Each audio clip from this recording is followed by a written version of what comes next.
Bien. Hay una similitud enorme. Vamos a hacer el siguiente ejemplo, que suele ser fácil de comprender. Supónganse que yo tiro un dado y quiero calcular la probabilidad de sacar en el dado 1, o 2, o 3. Quiero calcular la probabilidad. Entonces, claro, yo puedo sacar 1, o 2, o 3, o 4, o 5, o 6. Entonces se suelen definir o dibujar bastoncitos así, parecidos a los que se dibujan, los que veíamos recién, que serían la amplitud de los coeficientes de la serie de Fourier. Bueno, estos son los valores de la probabilidad, donde cada uno de estos vale un sexto. Como esto es una función de probabilidad, tiene que cumplir que la suma de todos estos me dé 1. ¿No? La suma de las probabilidades me tiene que dar 1. Esto daría un sexto. Bueno, muy bien.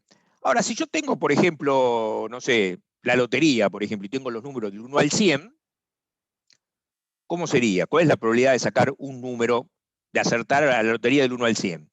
Y la probabilidad de acertar teniendo un número es 1 sobre 100. Y cada uno de esos números son equiprobables, ¿no? Entonces yo tengo lotería o quiniela, ¿no? Bueno, voy a tener lo mismo. No lo voy a dibujar, obviamente. Voy a tener lo mismo.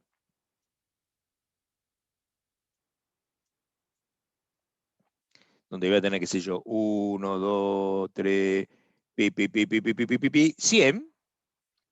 Y donde cada uno de los bastoncitos, ¿cuánto va a valer en este caso?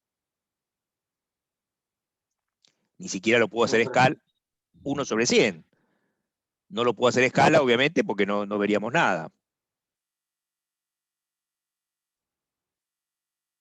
Bueno, esto es parecido, insisto, a lo que nos estaba pasando recién. En este caso, todos valen igual que el de arriba, todos valen 1 sobre 100. Muy bien. Pero ¿qué pasa si yo digo, ahora, cuál es la probabilidad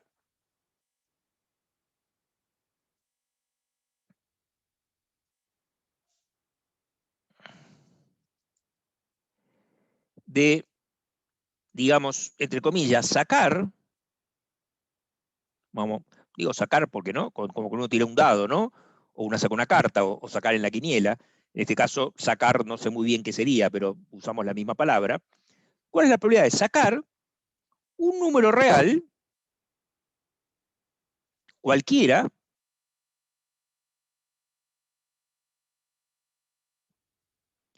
entre 0 y 1?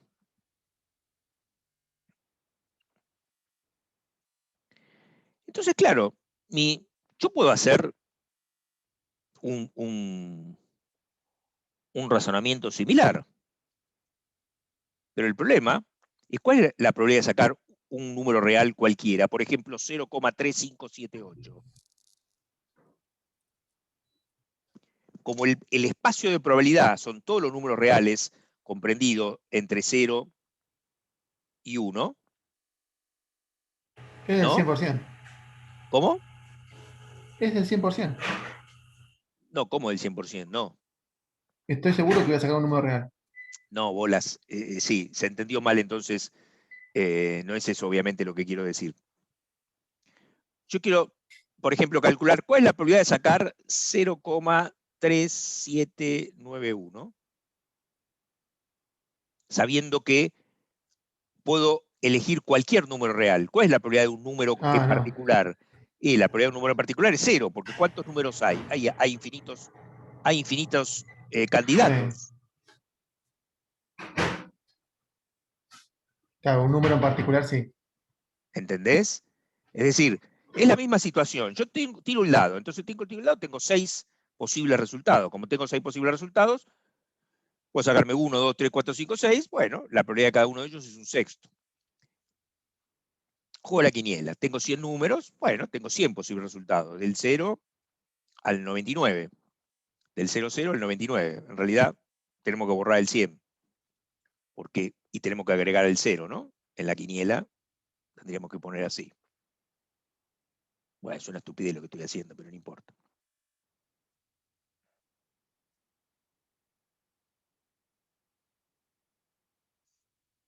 Podríamos marcarlo así, que es como se pone en la quiniela. 0, 0, 0, 1, 0, 2, 0, 3, hasta el 99. Son 100 números, la probabilidad de cada uno de ellos es 1 sobre 100. Pero los números reales entre 0 y 1, ¿cuántos hay? Hay infinitos, entonces la probabilidad de un número dado es 0. Sin embargo, yo debiera poder de alguna manera representar el concepto de que si son equiprobables, hay lo que se llama una densidad de probabilidad. Entonces, la función densidad de probabilidad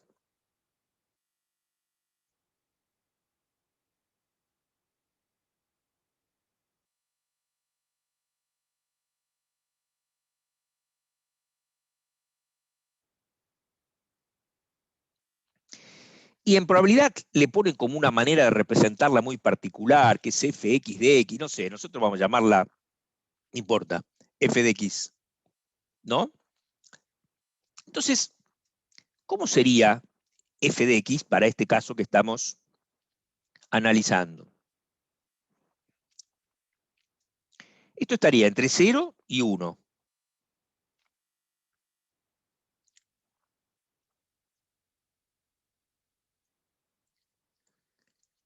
Y si es la densidad de probabilidad, la idea es que el área, esta, tiene que valer 1. En este caso, para que el área valga 1, esto tiene valor 1. Porque 1 por 1, 1. Por eso vos comentaste la gaussiana, correcto. Esto es una función equiprobable entre 0 y 1. Si yo te digo una función equiprobable entre 0 y 2, si yo ahora digo un número real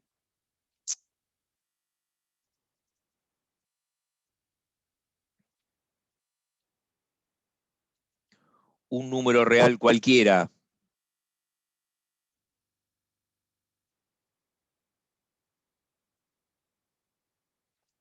entre 0 y 2, bueno, en ese caso, si yo tengo que ir hasta 2,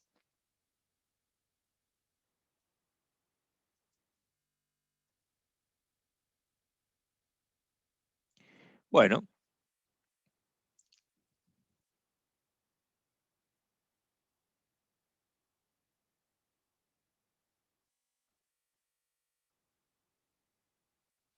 esto va a valer un medio. ¿Por qué va a valer un medio? Y porque tiene que cumplirse que esta área que está acá me tiene que dar 1. Es decir, si es una función, la función de densidad de probabilidad f de x, la propiedad de la función de densidad de probabilidad,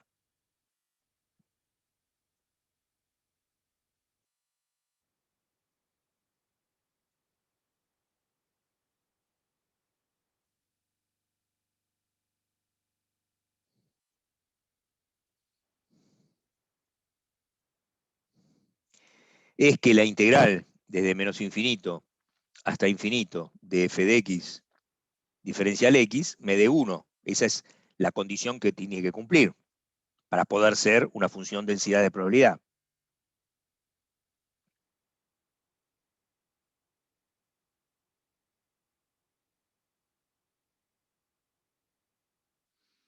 Entonces, mencionaste la campana de Gauss, efectivamente,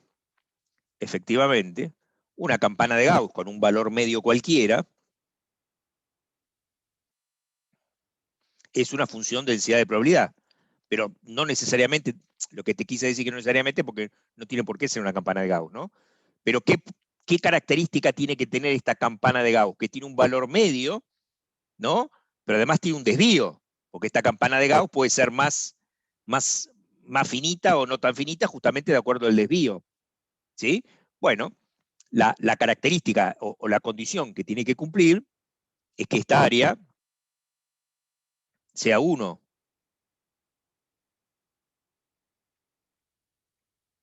¿Está bien? Y entonces ahí es donde, por ejemplo, con la campana de Gauss es muy útil decir, bueno, a ver, ¿cuál es la probabilidad de que esté entre este valor y este valor? ¿No? O entre un desvío, o sea, entre la media más un desvío y la media menos un desvío, o entre la media más 3 desvíos y la media menos 3 desvíos, todo eso está tabulado, ¿no? Justamente es lo que se estudia en probabilidad. Pero por supuesto no me quiero meter esto. Lo que quiero es que se entienda la relación entre la función de probabilidad, esta es la función de probabilidad, esta primera, función de probabilidad.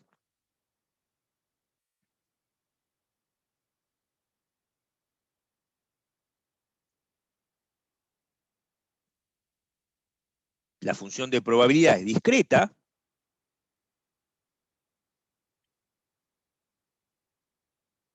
¿sí? Tiene valores para ciertos valores de X, y la suma de las probabilidades me tiene que dar 1. Sean equiprobables cada uno de los casos o no, pueden no ser equiprobables. Por ejemplo, qué sé yo, puedo tirar dado, y cuál es la probabilidad de sumar 1, sumar 2, sumar 3, sumar 4, sumar 5, sumar 6, sumar 7, así hasta sumar 12. Me da una especie de campana de Gauss eso, ¿sí? Pero es discreta, puedo calcularla, y bueno, y por supuesto me tienen que sumar 1 todas las probabilidades para cada uno de esos valores. Esta es la función de probabilidad. Claro, cuando tengo infinitas posibilidades, no puedo usar una función de probabilidad porque la probabilidad de cada uno de los valores por separado es 0. Entonces, cuando tengo infinitos valores, tengo que recurrir a la función densidad de probabilidad, donde en vez de la suma de los valores ser 1, en este caso, la integral de la función, desde menos infinito hasta infinito, es lo que tiene que dar 1. Y lo que me representa gráficamente es dónde es más probable la función. Por ejemplo, yo miro las dos primeras que dibujé y lo que veo es que es una función equiprobable. Es decir, que da lo mismo la probabilidad de sacar uno u otro. En cambio, miro una gaussiana y digo, no, si a mí me dan un paquete de fideo que dice 500 gramos, y se supone que la media seguramente debe ser 490, 500 no creo que sea, pero ponele que sea 490 porque siempre te van a quedar currar, ¿no? Y entonces vos tenés 490 y acá tenés el desvío, están entre 485, 495, pero lo más probable es que valgan 490 gramos. No sé, estoy inventando esto, ¿no? No sé, pero no me extrañaría.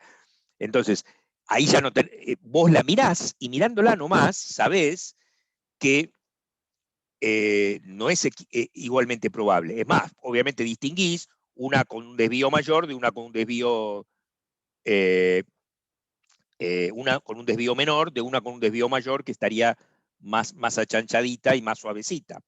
¿Está bien?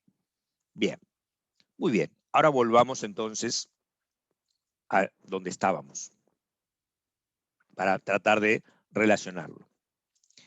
Yo acá, entonces, no puedo definir los coeficientes de una serie de Fourier por dos razones.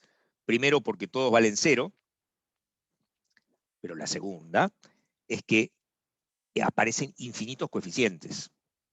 Por eso, por ese lado, vienen el paralelo entre estos que son, entre comillas, ¿no?, los coeficientes de la serie de Fourier, y cómo pasa a ser cuando tenés un valor continuo. ¿Qué quiere decir que tenés un valor continuo? Y que acá la probabilidad, vos podías sacarte, en el primero podías sacarte 1, 2, 3, 4, 5, 6, pero acá podés sacarte cualquier número. ¿Cuántos números hay? Infinitos. Entonces empieza a haber un continuo de probabilidades y no un valores discretos. Ahí tenemos la primera similitud. Entonces, se recurre de la misma manera a un concepto equivalente. El concepto equivalente a la función densidad de probabilidad es la transformada de Fourier.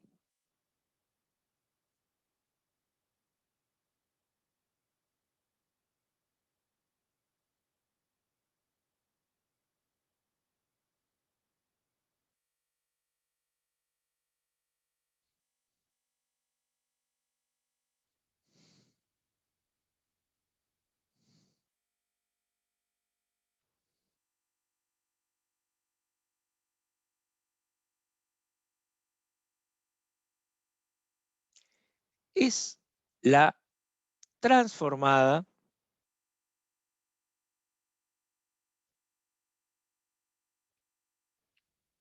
de Fourier. Se dice que la transformada de Fourier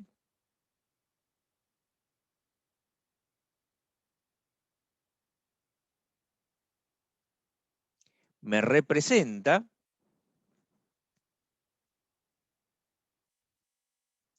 la densidad,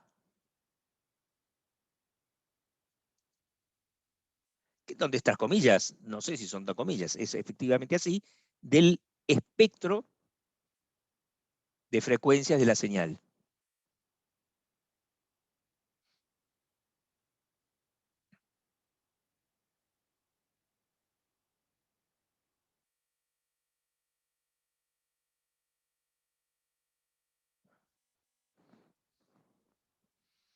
Entonces, vamos a primero esquematizar lo que es la transformada de Fourier. Yo tengo una señal del tiempo, f de t, no periódica, o no necesariamente periódica. Ahora vamos a ver qué ocurre si aplicamos la transformada de Fourier a funciones periódicas.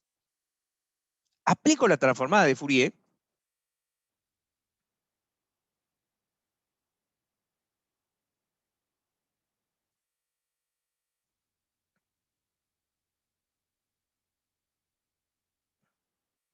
y obtengo f de omega. Entonces, vamos a tratar de hacer varias, digamos, no sé cómo, resaltadores de esto que acabo de señalar ahí. Primero, a esto se lo llama dominio del tiempo. Es decir, la señal f de t se dice que está en el dominio del tiempo. Que es lo mismo que decir que la variable del tiempo. Mientras que esto se lo llama dominio de la frecuencia. Está bien que omega no es exactamente frecuencia, ¿no? Pero bueno, hay una proporcionalidad entre a pesar que creo que lo discutimos en su momento, ¿no? De que es más que la proporcionalidad, que son cosas distintas. La frecuencia de la pulsación angular, las frecuencias son ciclos por segundo, mientras que la pulsación angular son radianes por segundo, o sea, ángulo girado. Pero, digamos, omega 2pi por f, ¿no? Entonces, de alguna manera, están relacionados por una escala, es decir, escribir algo en función de f o escribir algo en función de omega, obviamente es muy similar. Entonces, repito, f de t se dice que está en el dominio del tiempo, y f de omega se dice que está en el dominio de la frecuencia.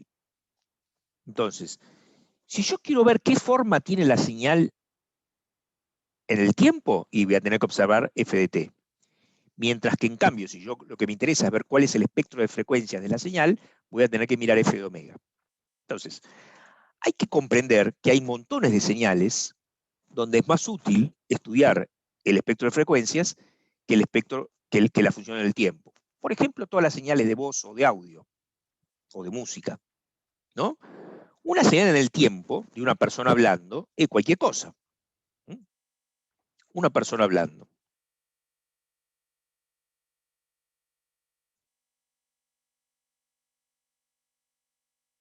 ¿Cómo es la señal en el tiempo de una persona hablando? Si alguien con un micrófono me graba y representa en el tiempo la intensidad de mi voz en función del tiempo. Va a ser cualquier cosa.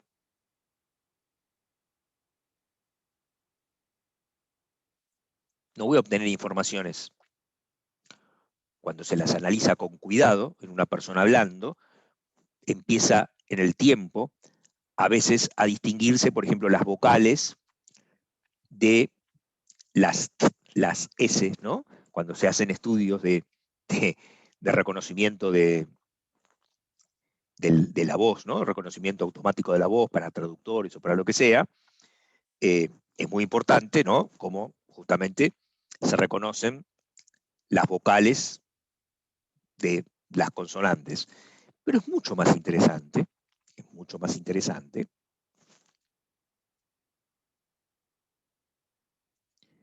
ver cómo es la transformada de Fourier de esa señal. Primero, esto no es una señal periódica. Capaz que soy yo hablando durante 5 minutos. ¿Sí? No sabemos cuánto dura, pero no es periódica. Bueno, ¿cómo va a ser la señal en la frecuencia, es decir, su transformada de Fourier? Acá es omega. Primero, no va a tener todas las componentes de frecuencia.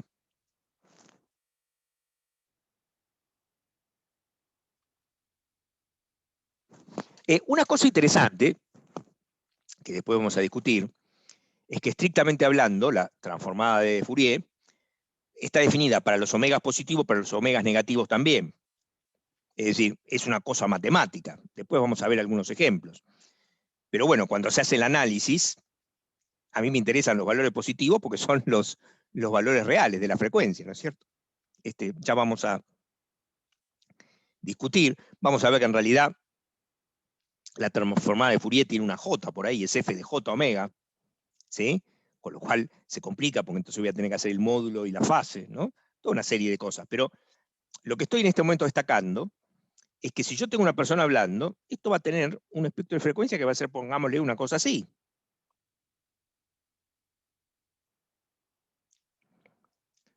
Porque yo no hablo así, ¿no? Si yo hablara así, ¿cómo estaría ese chirimbolo respecto de mi voz? Eso que dibujé.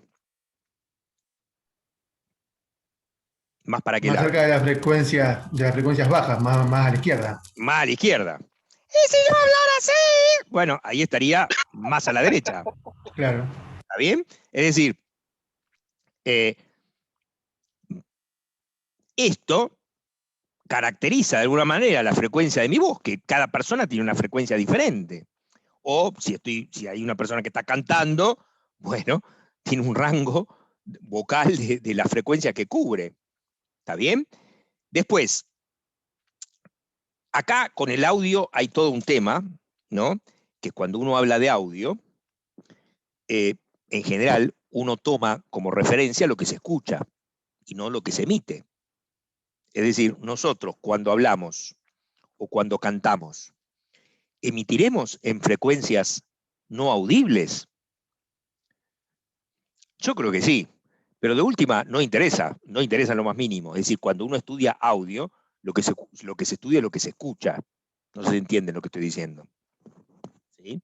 Entonces, lo que se escucha, seguro que tiene un mínimo que anda por ahí por los 200, 300 Hz, no, más abajo de eso no, y yo seguramente no llego nunca a los 300 Hz, porque eso es un, ¿no? Lo bajo eso así. Y lo mismo para el otro lado, ¿no? Hay acá lo que sería un ancho de banda, se suele llamar, los famosos anchos de banda, que sería el rango de frecuencia, en este caso, de mi voz. Rango de frecuencia.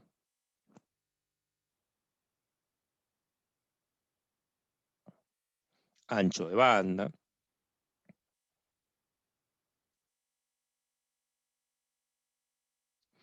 Entonces, este es simplemente un ejemplo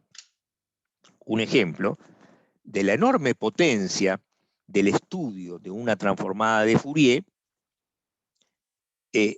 donde por ahí una señal en el tiempo no me dice nada y esto me dice mucho más. Por ejemplo, si yo estoy pensando en filtros, ¿no? Filtro pasa bajo, filtro pasa alto, filtro pasa banda, filtro elimina banda. Bueno, más vale que a mí me va a importar este aspecto de la señal, su componente de frecuencia, para saber qué es lo que pasa y qué es lo que no pasa, y no esto que no me dice nada.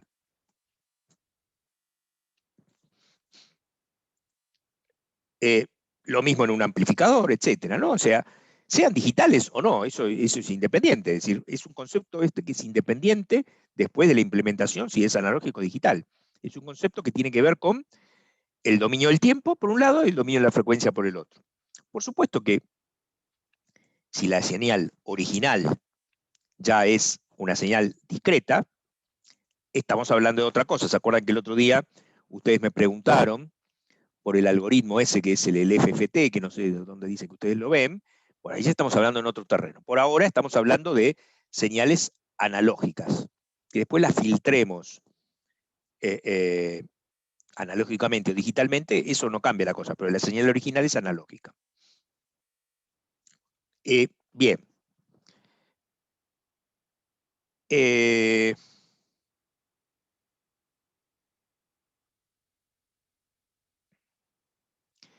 Entonces, fíjense una cosa que me parece muy interesante.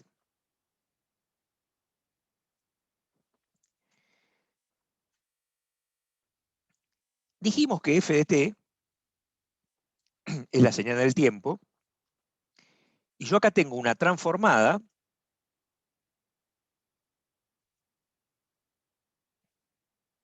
de Fourier,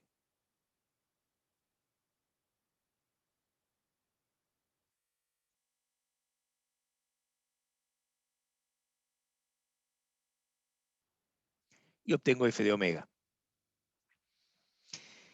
Entonces, f de omega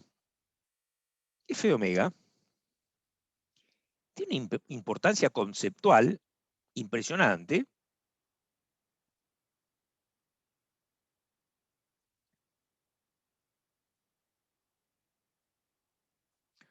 porque me da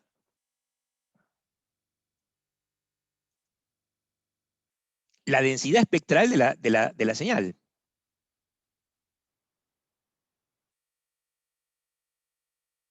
Es decir, me dice cuáles son las frecuencias que predominan, cuál es el ancho de banda, etcétera, etcétera. En cambio, después, nosotros vamos a tener una señal f de t, y a la señal f de t le vamos a aplicar la transformada de Laplace.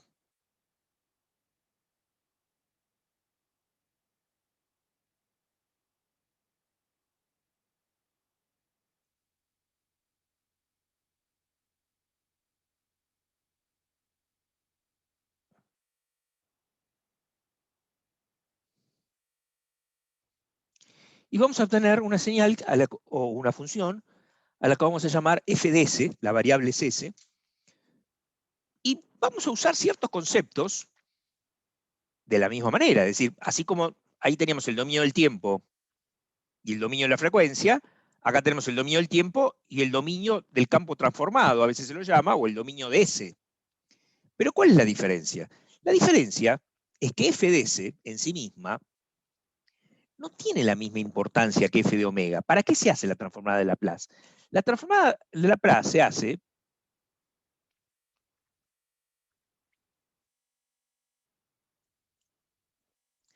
para simplificar cálculos.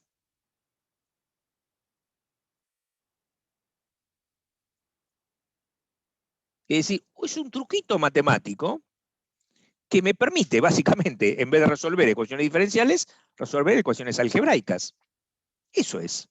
Entonces, si bien tienen la misma, y la transformada de Laplace es una de ellas, ¿no? Hay en la matemática, digamos para ingeniería, montones de transformadas y otras transformadas que tienen esa característica, que son transformadas que se utilizan para resolver problemas matemáticos.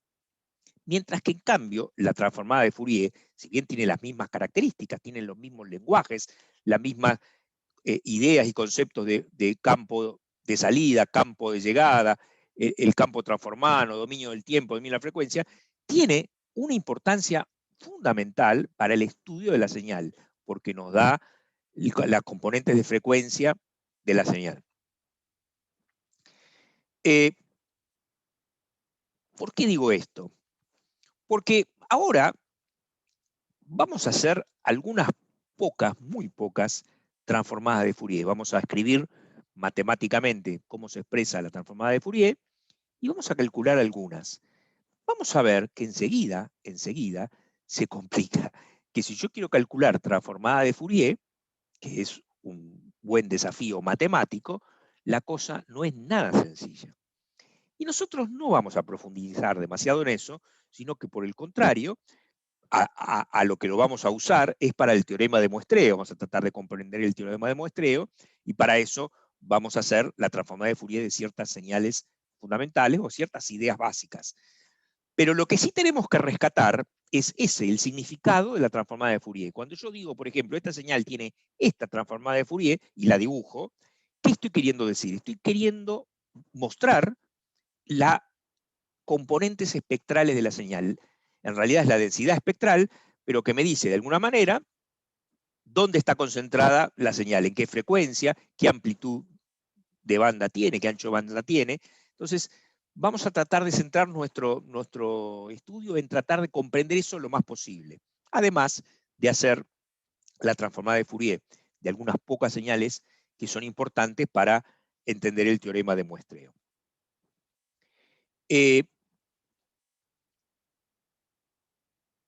Ahora sí vamos a hacer un intervalo. ¿Qué hacemos? Volvemos, por ejemplo,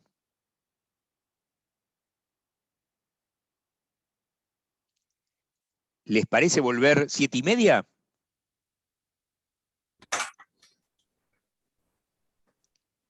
¿Nos despejamos un poquito y Ok. volvemos 7:30? Sí, profe. Dale.